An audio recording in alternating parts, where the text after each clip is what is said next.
Gostaria de chamar o teólogo brasileiro, escritor e professor universitário, nosso ilustre visitante, professor Leonardo Boff. Eu quero agradecer ao prefeito Marcelo Cândido, as autoridades todas que estavam aqui presentes, por esse convite, especialmente nesse dia que dão posse aos conselheiros e conselheiras das escolas. Há pouco, o prefeito Marcelo me levou por vários locais da cidade, onde o poder público, ele, está construindo obras ligadas à cultura, ligadas ao povo, de grande significação, especialmente o centro comunitário, lá na periferia, o restaurante popular, o início das obras da universidade, esse espaço aqui, e eu me dei conta do interesse enorme que essa administração tem pela cultura. E como o próprio povo lá daquele bairro não pediu um posto de saúde, não pediu asfaltamento de estrada, mas pediu um centro cultural. Isso mostra o nível de consciência e o apreço a valores humanitários que dão sentido e que alegram a nossa vida. Eu quero felicitar a todos vocês por esse ensaio democrático que estão levando avante, uma democracia enriquecida, não só participativa, mas uma democracia com base popular e que enriquece o conceito de cidadania e que devolve a autoestima às pessoas. Antes de começar a minha exposição, eu queria passar um tópico pequeno de um vídeo chamado As Quatro Ecologias: ecologia ambiental, ecologia social, ecologia mental e ecologia integral. Se sabe que hoje a ecologia é o contexto de todas as questões. E ela está ligada ao futuro comum da humanidade e do planeta Terra, que estão ameaçados. Nós temos que cuidar deles, porque, caso contrário, vamos ao encontro do pior. Então, essa reflexão que trata do meio ambiente, que trata das relações de proteção e cuidado da vida, dos ecossistemas, das águas, dos solos, do ar, dos alimentos, tudo isso é hoje vital. Ou nós vamos cuidar disso de forma coletiva, porque tudo hoje está globalizado, todos nós somos afetados, ou incorporamos na nossa cidadania essa nova consciência, ou então nós vamos assistir, talvez, tragédias como jamais vistas na história da humanidade, que é a dizimação da biodiversidade, a ameaça que pesa sobre milhões e milhões de pessoas, e o desequilíbrio na casa comum. Só temos essa para morar, que é o planeta Terra. Então vamos ver só um pedacinho desse vídeo e depois eu retomo a palavra. Muito obrigado.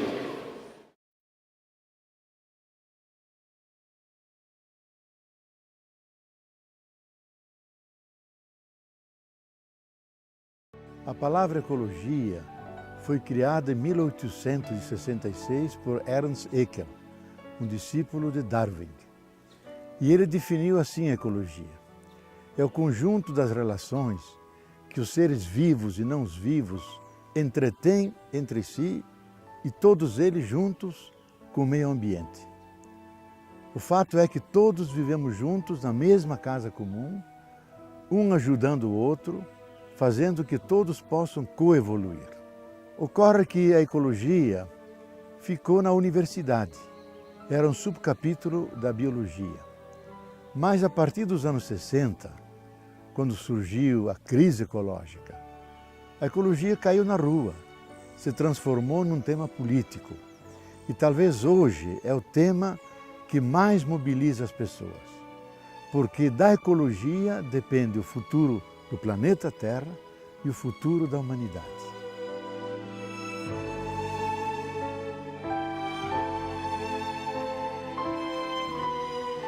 A ecologia estuda fundamentalmente, como dissemos, relações. Então nós temos que, para entender bem a ecologia, aprofundar o que é meio ambiente e o que é o conjunto dos meios ambientes, que é o planeta Terra. Meio ambiente, primeiro, não é meio ambiente, é ambiente inteiro. Porque o ser humano pertence ao meio ambiente. Eu estou sentado aqui, respiro ar, bebo água, estou exposto à luz, tudo isso é importante para a vida. Então eu sou parte do meio ambiente.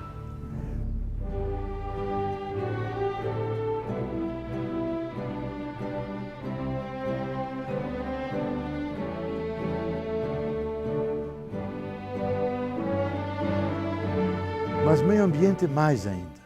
Quando nos anos 50, dois grandes cientistas norte-americanos descobriram o código genético, aí surgiu uma realidade que eles jamais imaginavam, que todas as formas de vida, desde a bactéria mais originária, passando pelos dinossauros, os cavalos, os colibris, chegando a nós, todos os seres vivos, têm o mesmo alfabeto biológico de base.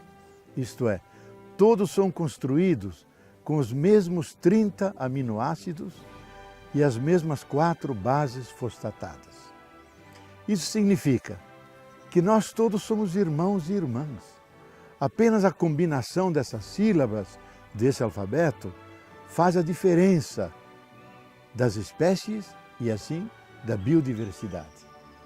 Aquilo que São Francisco intuiu há 800 anos atrás, chamando a todos os seres irmãos e irmãs, a formiga do caminho, a árvore, o sol e a lua, nós hoje sabemos, por uma experiência científica, nós formamos, na verdade, não o meio ambiente, formamos a grande comunidade de vida.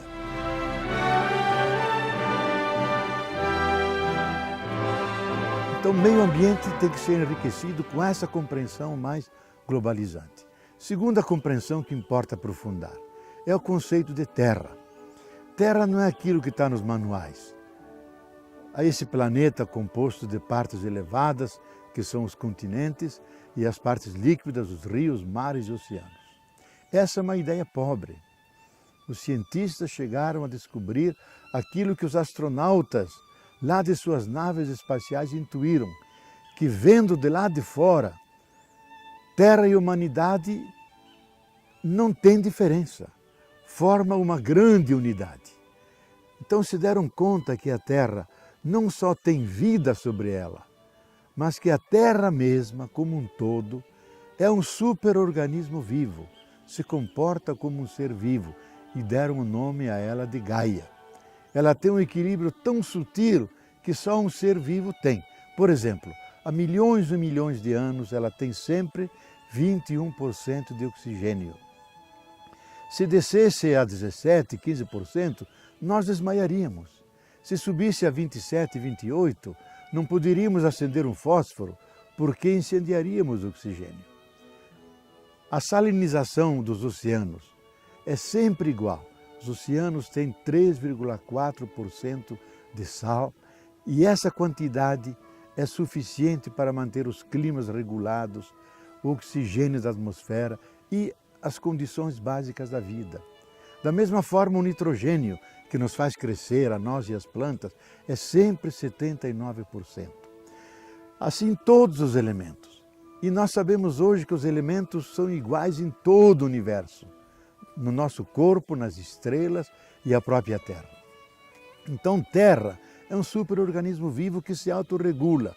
Qual é o problema que nós temos hoje com a Terra? que ela não consegue se autoequilibrar sozinha. Ela entrou num processo de caos. Por isso há tempestades, há inundações, há secas. Nós temos que ajudar a Terra a encontrar um equilíbrio. Foi o que nos disseram esses cientistas que mediram o clima da Terra. Nós não estamos indo ao encontro do aquecimento. Nós estamos dentro do aquecimento. Ele vai crescer de 1,6 e eventualmente até 6 graus.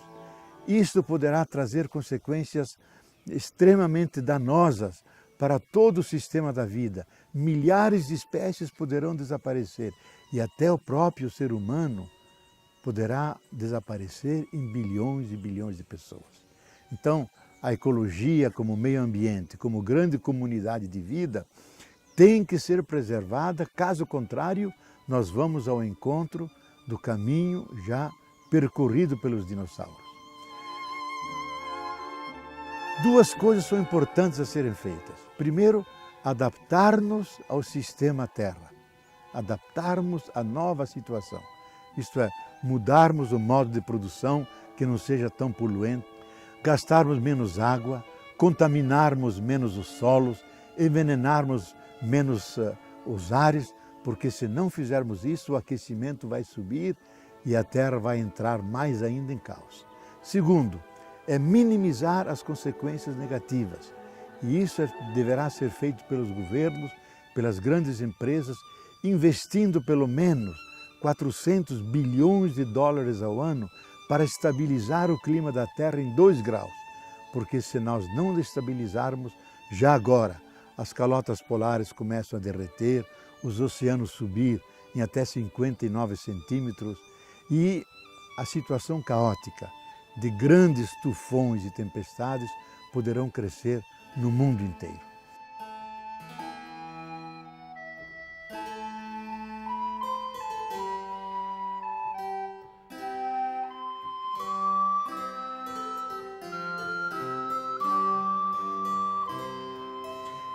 O grande problema da Terra é o crescimento do dióxido de carbono, aqueles gases poluentes que vêm de nossos carros, que vêm das grandes queimadas da Amazônia. Todo ano são lançados no ar 27 bilhões de toneladas de dióxido de carbono. Se nós densificarmos isso, daria uma montanha de 1,5 km de altura com 19 quilômetros de base. A questão é como a Terra vai digerir tudo isso. Será um trabalho imenso. Ela não está conseguindo sozinha. Daí o ser humano, que tem inteligência, que tem tecnologia, deve ajudar a Terra. Mas não basta a tecnologia. Não podemos, para diminuir a ferocidade do lobo, simplesmente limar os dentes dele, porque ele mantém sua ferocidade. Da mesma forma que não basta ter fábricas menos poluentes, nós temos que ter um outro tipo de civilização, que não explore demasiadamente a Terra, que não polua.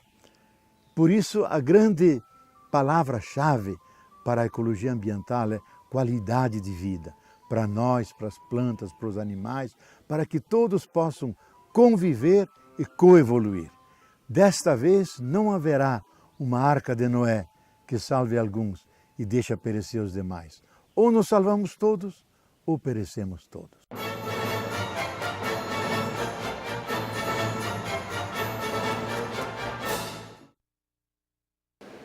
Se há uma coisa que caracteriza a nova sociedade brasileira, é a presença de uma vasta rede de movimentos sociais. São mais de 300 no nosso país. Esse grande intelectual norte-americano, Noam Chomsky, disse que, seguramente, o MST, Movimento do Sem Terra, e a Via Campesina são os movimentos sociais populares mais importantes do mundo, porque eles não só se propõem fazer uma nova política de terras, uma reforma agrária integral, que envolve a democratização do campo, que envolve tecnologias, sementes, preços, transporte, não só sonham com aquilo que nos faz falta, mas também alargam esse sonho postulando um outro mundo possível, mas não só possível, um outro mundo necessário. Então o sonho não é pequeno. O fato de vocês aqui em Suzano, como em tantas outras prefeituras pelo Brasil afora, orientadas pelo PT e os partidos de base popular, ter introduzido o orçamento comunitário, onde a população participa dos investimentos, daquilo que eles querem que se faça como prioridade em suas cidades. O fato de criar esses movimentos sociais que dialogam permanentemente, de forma orgânica, com o poder público. O fato de se criarem conselhos de toda a ordem, como esse dos professores, faz com que a nossa democracia não seja apenas aquela clássica, tradicional, eu diria burguesa, democracia representativa, mas ela dá um salto de qualidade e fica uma democracia participativa.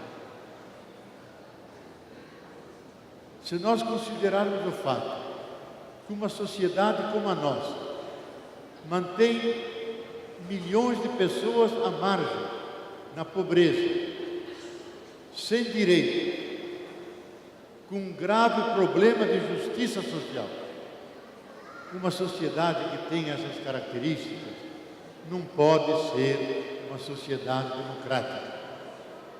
A democracia se transforma em farsa. Então, Suzano e tantas outras cidades que elegeram representantes que vêm de baixo dos movimentos sociais, se recusam de aceitar esse tipo de democracia. Daí a importância de dar um caráter popular, um caráter participativo dessa democracia. Agora, essa democracia só é possível se as pessoas não se consideram apenas como números, massa anônima, mas se descobrem como sujeitos portadores de direitos, se descobrem como cidadãos. A cidadania não é concedida pelo Estado, não é concedida por um prefeito ou por algum vereador. A cidadania é conquistada como algo que cabe por direito a cada um da sociedade, que não se entende como um mero espectador daquilo que acontece na sua cidade, na sua região, mas que quer ajudar a decidir os caminhos dessa sociedade e por isso quer participar. A ideia básica da democracia fundamentalmente é essa, que tudo aquilo que interessa a todos deve-se poder discutir e decidir com todos, porque todos estão atingidos, estão vinculados a isso. Mas como somos muitos e demais, então representamos e delegamos o poder que está em nós para os nossos representantes. Agora, essa delegação nunca anula o sujeito principal do poder, que é o próprio povo. Está no primeiro parágrafo da nossa Constituição, que todo o poder emana do povo, e em nome do povo deve ser exercido. Então, as autoridades, vereadores, prefeitos, deputados estaduais, governadores, presidentes, eles são instância delegada do poder popular. Eles não são portadores de poder originário. Eles são delegados, são servidores públicos. Nós precisamos resgatar essa categoria de servidor público. Eles estão aí para servir a comunidade. E o povo a que delega esse poder tem direito de controlá-lo, tem direito, quando se organiza, a participar das decisões, discutir as políticas públicas, fazer as críticas necessárias, sugerir projetos. E isso é o que está ocorrendo em grande parte no nosso país. Então, o que vocês estão fazendo aqui, em Suzano, com essa participação popular, com essa dialogação orgânica que o prefeito, o poder público tem com os movimentos, com a sociedade, garante um estilo novo de democracia. É uma democracia com direitos pessoais, individuais e com direitos sociais. Daí a importância de um centro comunitário, de uma universidade, de um restaurante popular. Mas não só ter esses serviços públicos com qualidade, com beleza. Por quê? Porque o povo merece respeito. Ele também sabe apreciar as coisas boas. Não quer qualquer serviço. Então, da nossa parte, da parte do poder público, é reconhecer os direitos do outro, atendê-los de uma forma que corresponde a esses direitos, por isso com respeito, com essa vontade de integração e de permanente melhoria desses serviços. É o que eu vi aqui. É uma beleza ver o restaurante popular. É uma peça de arte, onde as pessoas não só comem, eles comungam, conversam, tem música, tem exposição de fotos, tem encontro de pessoas. Aí se dá um processo de cidadania, um processo de humanização, e aí se realiza o respeito às pessoas, reconhecimento da sua dignidade. Da mesma forma, o Centro Comunitário Popular, onde a expressão popular da arte, da cultura é apreciada, não só a cultura clássica, aquela conhecida, já legalizada, mas esse saber popular, essa forma de expressar a beleza, a música, os artefatos, tudo isso é de imenso valor e pertence à cidadania, pertence a uma sociedade que procura integrar a todos, respeitando as diversidades e vendo essas diversidades como riqueza e não como uma desigualdade e nem como uma concessão qualquer que a gente faz ao povo. Não, é reconhecer os seus direitos, o seu valor, a sua dignidade. Hoje há no mundo uma grande discussão sobre os direitos humanos. Muitos se perguntam, dentro do contexto mundial de crise econômico-financeira, de uma grave crise humanitária, onde quase 1 trilhão de pessoas vive abaixo do nível da pobreza, onde 2 bilhões de pessoas têm águas insuficientes e contaminadas, de tal forma que 70% das doenças da humanidade são doenças, isso declarou a Organização Mundial de Saúde, são doenças derivadas das águas contaminadas. Situação em que há guerra no mundo, e guerra de grande devastação, como no Iraque, como no Afeganistão. E veja que as guerras modernas não são guerras onde os soldados morrem. Antigamente, quando havia guerra, ia um soldado para a guerra e lutava e morria. Hoje, 96% dos que morrem na guerra são civis. E desses 96%, 45% são crianças inocentes. Só 4% são soldados. Já foram mortos no Iraque, entre feridos e mortos iraquianos, 650 mil pessoas. E nem sequer 2.000 soldados norte-americanos foram mortos. Então são guerras que implicam a violência enorme sobre os inocentes, sobre aqueles que não têm nada a ver com a guerra, que é a população, e especialmente a população inocente, crianças e jovens. E mais de 1 milhão de iraquianos vivem no exílio, no Irã, na Turquia, na Jordânia, fugindo da guerra.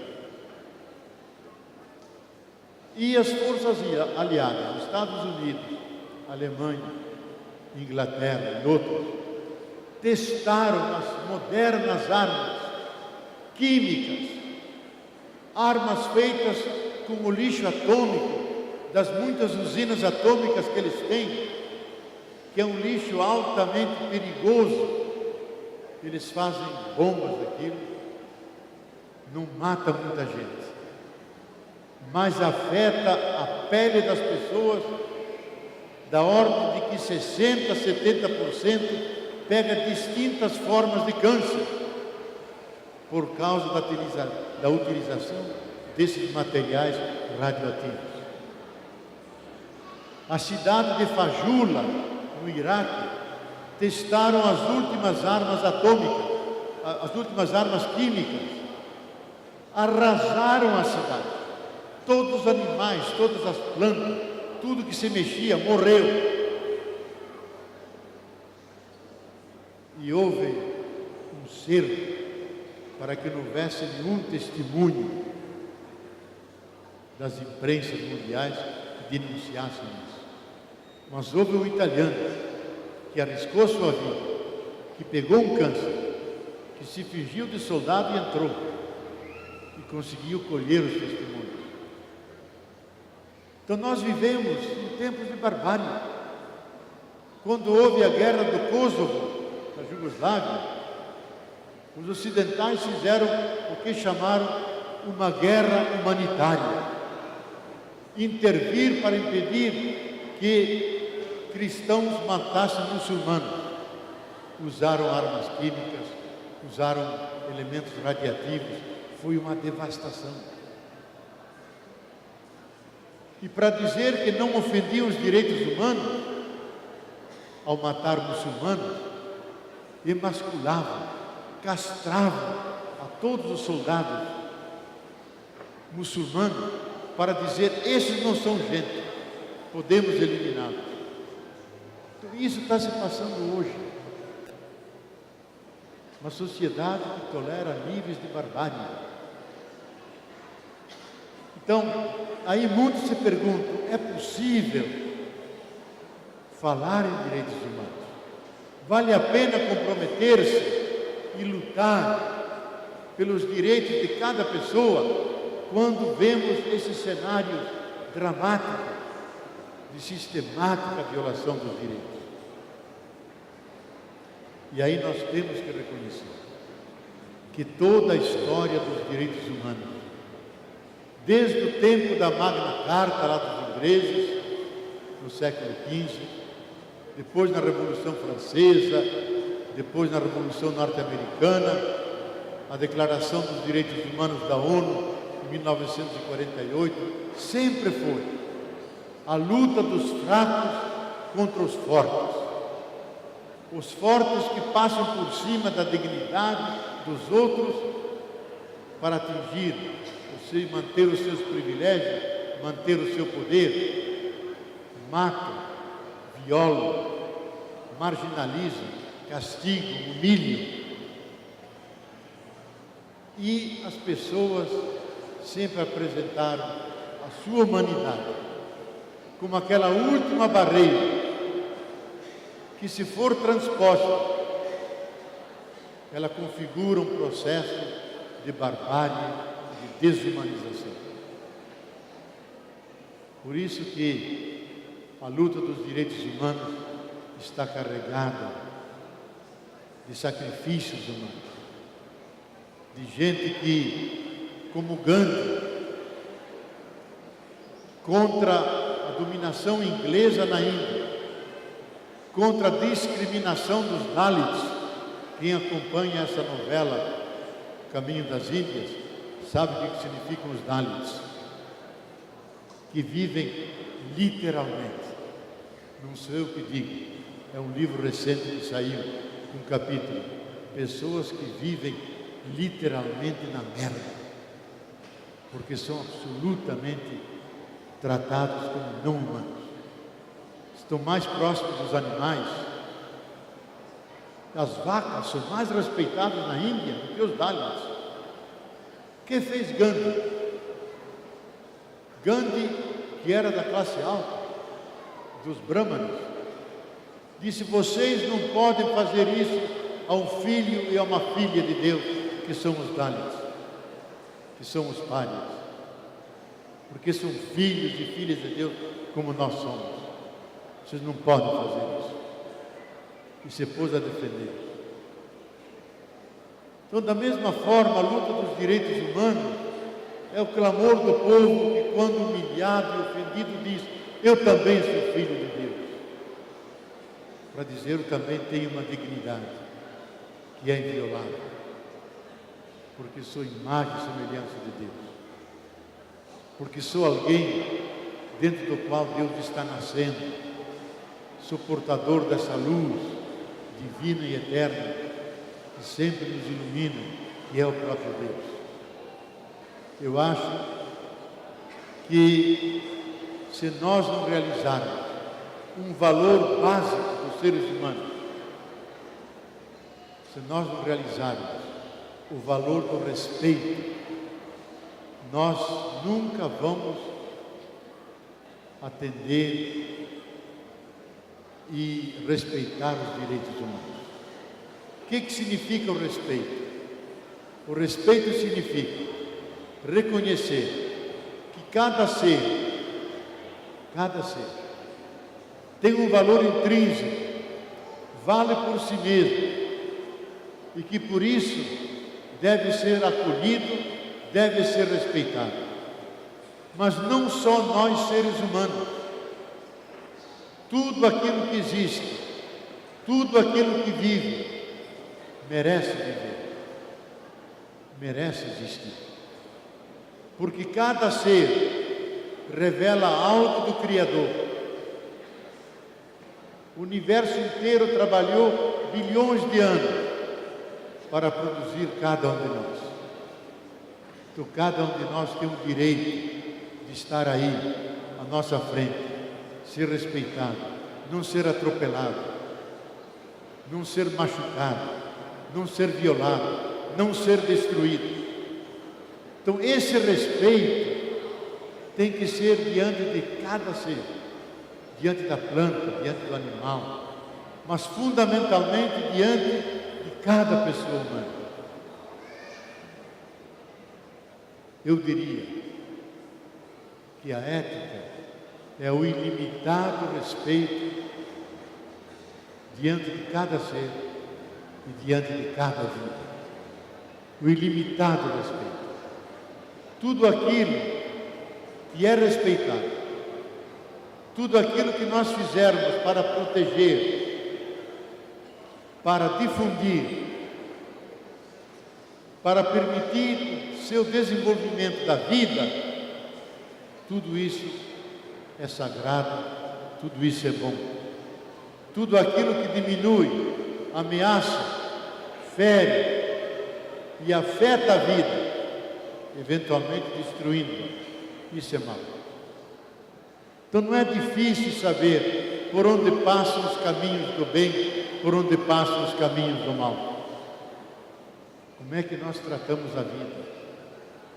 Eu diria que hoje, o mais grave de tudo, é que